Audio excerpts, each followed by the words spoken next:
बोलो जयकारा बोल मेरे श्री गुरु महाराज की जय। श्री सद्गुरुदेव भगवान की जय।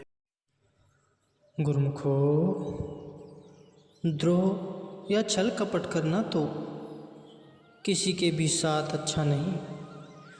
यदि जिससे गुण ग्रहण किया जाए अथवा शिक्षा प्राप्त की जाए उसी के साथ छल कपट करना या झूठ बोलना ये अनीति है।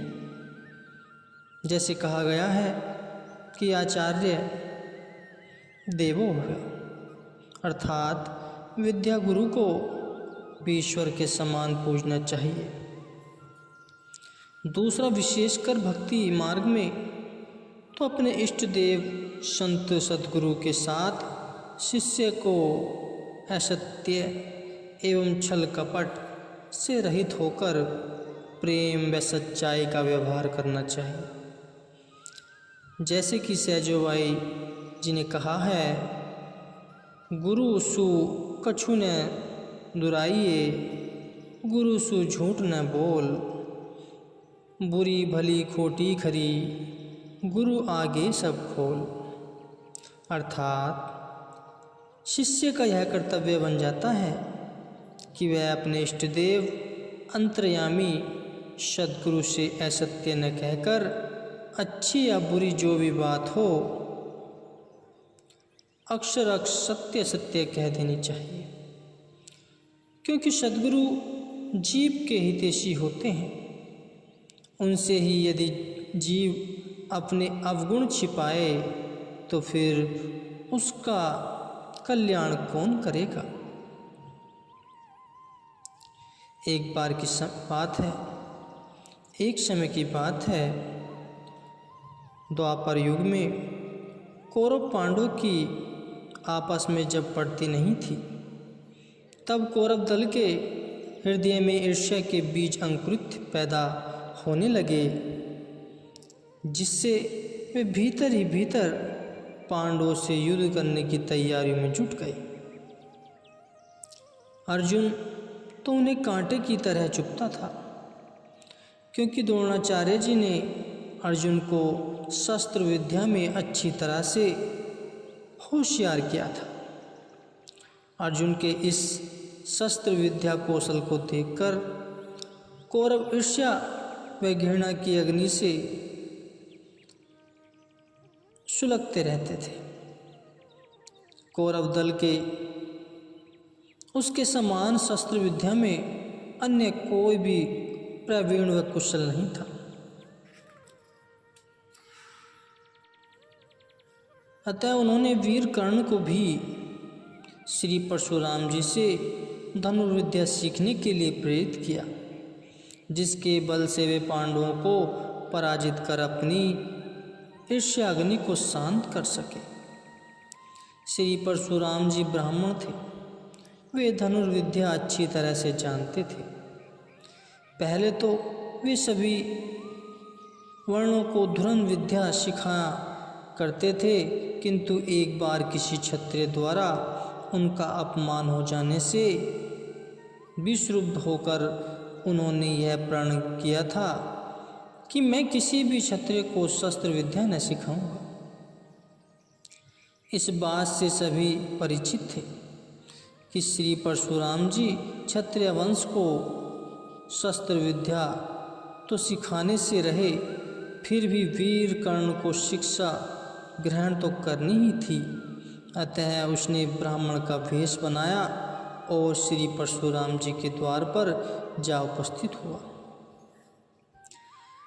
जब वीर कर्ण श्री परशुराम जी के पास पहुंचा और उसने शस्त्र विद्या सीखने की इच्छा प्रकट की, तब श्री परशुराम जी ने उसका वर्ण व नाम पूछा।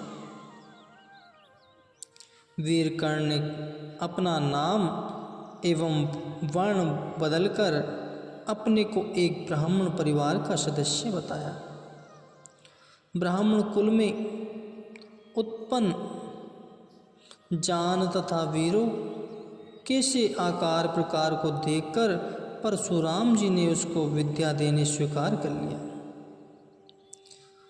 अब वीर कर्ण श्री परशुराम जी के पास रहकर धनुर्विद्या सीखने लगा। वह अत्यंत श्रद्धा भाव से उनकी सेवा करता था, परंतु उसके दिल में हर समय यह शंका घर किए रहती, कहीं गुरुदेव को मेरी वास्तविकता का पता न लग जाए कि मैं क्षत्रिय वंश का हूँ। श्री परशुराम जी तो उसके कथन पर विश्वास कर लिया था और समझ लिया था कि वास्तव में यह द्विज वर्ण का ही है। हार्दिक भावना से उसे धनुर्विद्या सिखाते रहे और वीर कर्ण धनुर्विद्या में जब अच्छी तरह निपुण हो गया, तब एक बार का वृतांत है कि श्री परशुराम जी को कहीं अन्य स्थान पर जाना था। उस समय वह अपने साथ वीर कर्ण को भी ले आए। यात्रा करते करते दोपहर होने को आई, तब वह वहीं जंगल में एक शगन वृक्ष की छाया में विश्राम करने के लिए रुक गए। भोजन करने के पश्चात परशुराम जी को जब नींद आने लगी, तब उन्होंने वीर कर्ण से कहा कि सिर के नीचे रखने के लिए एक पत्थर तो ले आओ। तब वीर कर्ण ने विनय की, गुरुदेव आप मेरी जांघ पर सिर रखकर विश्राम कर लीजिए। श्री परशुराम जी ने अपनी स्वीकृति दे दी और विश्राम में हो गए। गहरी निद्रा के आने पर एक भयंकर दंदसुक नाम का कीड़ा उधर आया और उसने कर्ण के पांव में जोर से काट लिया। वह डंक इतना प्रचंड भयंकर था कि खून की धारा बह निकली। तब वीर कर्ण ने दिल में सोचा कि यदि मैं पांव को हिलाता हूँ तो गुरुजी के आराम में बाधा पहुँचेगी। अतः वह पीड़ा को अगाध धैर्य से सहन करता हुआ पूर्ववत स्थिर बैठा रहा। कुछ देर बाद जब परशुराम जी की आंख खुली तो क्या देखा कि कर्ण का पांव खून से लथपथ हुआ पड़ा है। उन्होंने पूछ लिया कि यह क्या हुआ। तब कर्ण ने कहा, भगवान कुछ नहीं, एक कीड़े ने काट लिया है। मैंने आपको सोया हुआ जान अपनी जांघ को हिलाना उचित न समझा। यह बात सुनकर श्री परशुराम जी ने कहा कि एक बात पूछूं, सच सच बताना कि तुम वस्तुतः कौन हो। तुम ब्राह्मण नहीं हो, क्योंकि ब्राह्मण तो इतने भीषण दर्शन को सहन नहीं कर सकता। तुम्हारे पांव से इतनी अधिक रक्त की धारा बह रही है, परंतु तुमने चूं तक न की। इस अगाध धैर्य को देखकर मुझे तुम पर क्षत्रिय वंश के ही प्रतीत हो रहे हो। यह सुनकर कर्ण को मानो सांप सूंघ गया और विवश होकर उसे अपना वास्तविक परिचय देना पड़ा कि गुरुदेव, मैं कुरुकुल में उत्पन्न कर्ण हूँ, क्षत्रिय मेरा वर्ण है।